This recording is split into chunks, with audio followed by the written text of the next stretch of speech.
we thought it would be most interesting to engage as much as possible in conversation with you all. And so we're going to start engaging in conversation ourselves in order to model it a little bit. And then hopefully we'll have time to get to as many of your questions as possible in the hour that we have together. So we'll start with the first question, maybe. Why this book? Monica, what do you think? Yes, also welcome from me. I'm very happy that so many more people than I actually expected are joining this talk, because it's really about the book also, but much more about the reality we're living in right now. We had the horrible terror attack, I think we can safely say now, a couple of days ago in Buffalo by an individual who had an anti-Semitic and racist worldview and who ended up murdering many people. So, and we know now what kind of content he consumed on social media or online, but also particularly also on social media, and that he, like the perpetrator of the Halle attack in Germany, also used Twitch to stream this terror attack.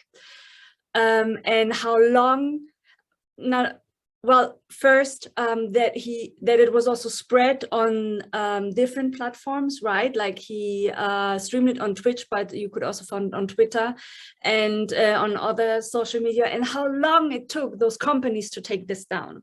And you can still find some videos of the terror attack online. So unfortunately, this topic is very relevant. Why this book? Why this book is because when I started researching on the topic and when I became interested in how anti-Semitism is disseminated nowadays, because I come from Holocaust studies and I learned a lot about anti-Semitic propaganda and how it was disseminated in history.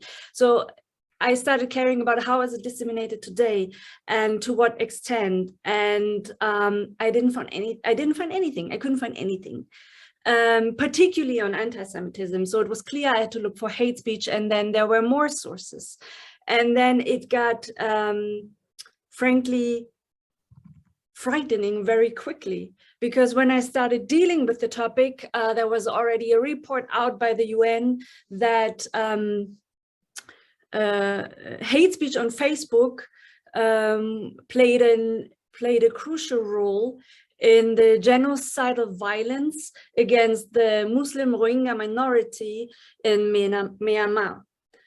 And from this point of view, I actually started looking much more into how anti-Semitism is disseminated and to what end and to what outcome. That basically touches already upon the question why anti-Semitism on social media is different from offline. And we are actually, Sabine and I, it's almost a practical joke we constantly have, because people keep approaching me and talking about online anti-Semitism, and I refuse that completely. First and foremost, we as researchers try to be as precise as possible. That's the first reason. And second, online is online or digital, right? Is all things online, all things digital. That would be Alexa in your home. That would be when you have an intelligent fridge, right, running on AI and telling you, or your watch, right, that you're using. So what we do is really social media.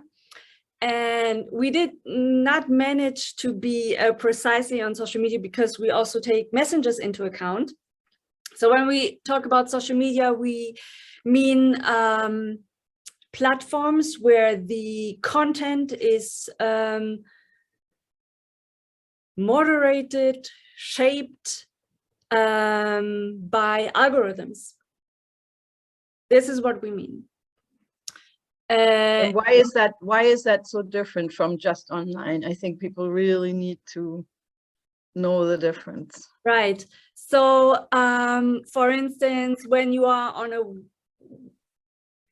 okay, it's not so easy as I put it now. It's much more complicated, but I try to. So when you open a website, you have several options, and you click on it, and you can choose what you read.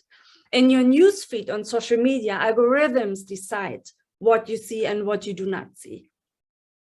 And algorithms decide that according to, for instance, let's say there's a social media post. There's a social media post about a cat, and there's a cat sitting in the sun, and there's a social media post about questioning whether the Holocaust really exists or not, right?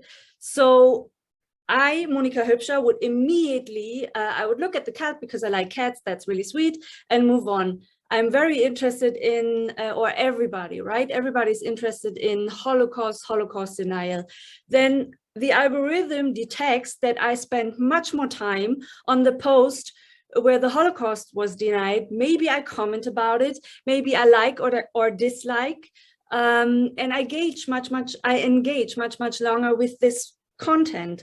And therefore, algorithms, the adaptive algorithms that we have on social media will favor this post and spread it further, give it much more exposure. And this is also what happens with content that has anti-Semitic messages, because anti-Semitic messages, let's say, particularly in German, create buzz, right? People engage with it, people speak out against it, and therefore the post gets more and more exposure on social media. And this is why we also put the emphasis on talking about anti-Semitism in the age of algorithms, which needs different research methodologies and different combat strategies than offline anti-Semitism. And this is the message that we're trying to get out with the book. What's really the challenge for researching and combating anti-Semitism is that we are facing, it's a global phenomenon in all languages. In the book, we have a chapter on anti-Semitism on YouTube in Urdu. We believe it's the first chapter which has ever been written about this topic, and which was for me really frightening, right? Because it's really anti-Semitic sermons which millions of people are watching, millions. And we actually, through this article, we found out that the community guidelines of YouTube are not even translated into Urdu. Right? So people who are native Urdu speakers would not know the community guidelines of Facebook and would not know that hate speech or anti-Semitism is actually forbidden. So this is a huge issue. Then we also find that anti-Semitism on social media adapts with restrictions. Just the other day, I was on Twitter, and instead of kill all Jews, it said jill all Qs, right? So the letters were just exchanged, and therefore the algorithm would not detect it anymore. Or there are so many different forms, and unfortunately, people become quite creative in expressing anti-Semitism on social media that it feels like we're always 10 steps behind, and AI anyway. Yeah, let's get to the combat strategies and what already exists. You mentioned AI, and we have a couple of chapters in the book that talk about AI, and partly the question of how AI can be used to detect anti-Semitism on social media, and what you have to teach it and the limitations so far of that, not only because anti-Semitism isn't easily detectable when it's, for example, indirect, as some of the examples that Monica gave, but also because it keeps adapting, and social media users and software keeps changing. So it's not easy to program an artificial intelligence that can help detect it, and often it detects something that is actually trying to educate about anti-Semitism as anti-Semitism. So that's another problem. But we also have in our chapter, and in the chapter that Ifat and Leon wrote, some ideas of what can be done. Monica, maybe you want to talk a little bit more about that. What do we? I mean, because there are things that people think they can do that are actually counterintuitive or counterproductive. Right. So I just want to briefly answer to what 𝗠𝗲𝗶𝗴 posted. She wrote about decoding anti-Semitism, the project with which Sabine and I we're actually working with them, and we are planning a conference, a workshop in October in Berlin. So you're all very welcome to join us there, and we will talk about this topic some more there. So, like, for me, AI is definitely a step in the right direction, and I think it should be used and can be used, but I think it will not be sufficient, like, at all, because let's say AI detects a post, flags it as anti-Semitic, and we actually still need a person, then a human being, to decide whether it's anti-Semitic or not then. And then it has to be decided if it's going to be taken off or stays, right? But there's so much content on social media. So much content. We can actually not say how much anti-Semitism there is on social media. I know some studies and analysis do that, some reports do that, and try to say it was an increase but decrease. But from my point of view, this is hopeless, because that might be true on this side, on this language, but it never catches coded forms. It never catches the new thing that was just made up. So it will always be a step behind. And we discuss, or we write also about this in our book. In Germany, it was common for a while, and I had a lot of issues with that. I came from Israel, and in Germany, they told me what we are doing here is counter speech. And I was like, this is completely, like, if you practice counter speech, you elevate the issue, right? That means counter speech means under an anti-Semitic post, you put an opposing comment, you dislike or whatever. And this actually then just helps spreading this post. Research actually shows, like, several anti-Semitic hashtags or post only became big, only became famous because people kept on spreading it through their counter speech. It was a huge issue, and there were several websites and hackathons and I don't know what dedicated to counter speech, which for me was really, I couldn't understand, and I still can't understand. But everybody who knows a bit about the technology that drives social media will tell you that counter speech is really not helping whatsoever. What is helping, and what everybody always should do when an institution, a person is attacked by hate speech in any kind of form.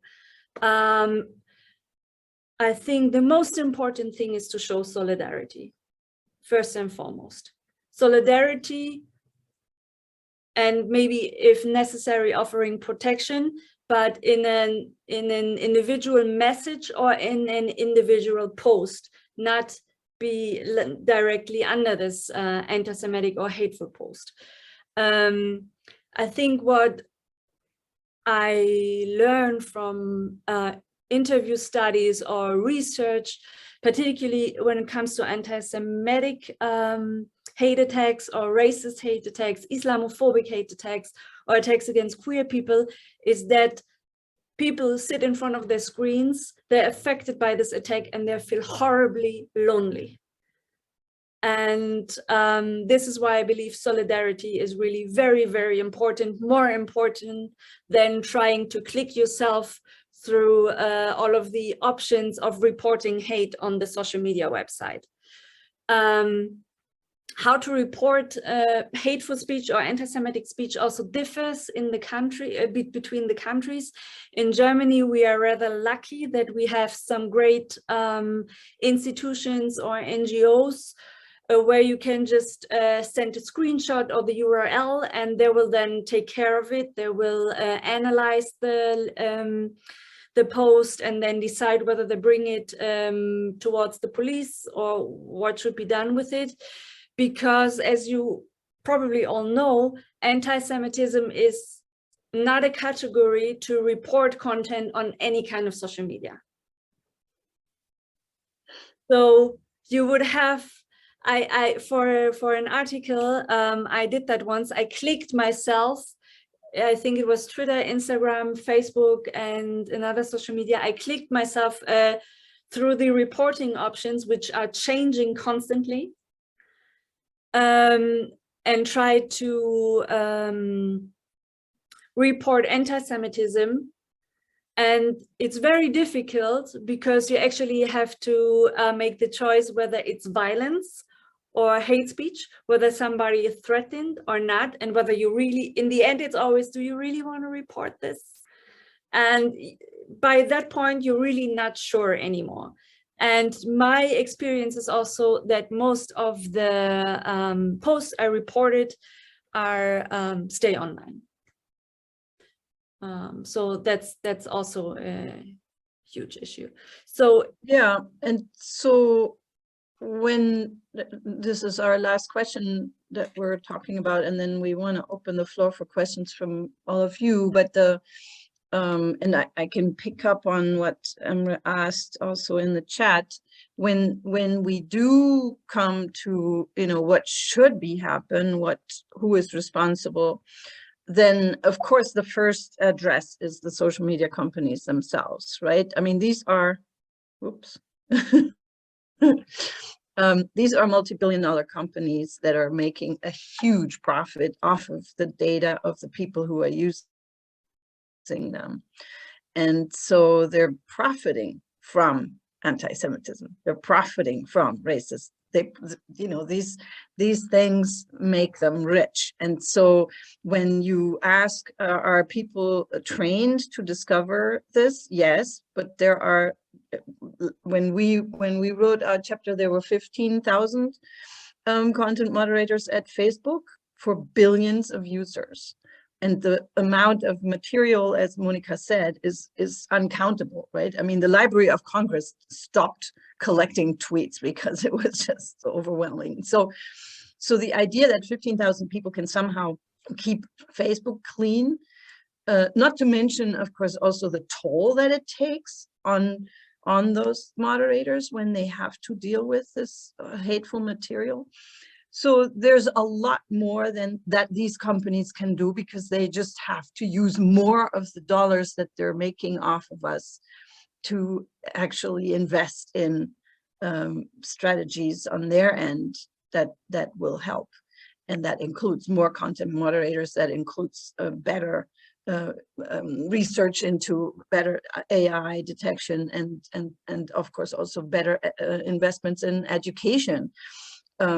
In, you know, social media literacy, but also education about anti-Semitism and hate speech. And at the same time, the political class is also, of course, responsible. There is, as Monica mentioned, there are better institutions available to us in Germany than in many other countries. And you can imagine if it's already such a difficult issue in Germany, if it's already such a difficult issue in Europe, where we actually have more protection of privacy than, for example, in the United States, then imagine what it's like in countries where none of that exists, right? So, and these social media companies are everywhere.